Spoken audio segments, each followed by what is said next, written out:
રામ રામ ખેડૂત મિત્રો, ખેડૂતોની ચેનલ સૌરાષ્ટ્ર માર્કેટમાં તમારું હાર્દિક સ્વાગત છે।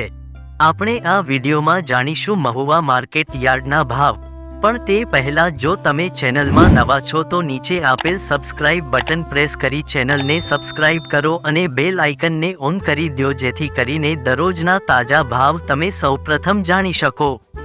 તો આજના ભાવ આ પ્રમાણે રહ્યા હતા।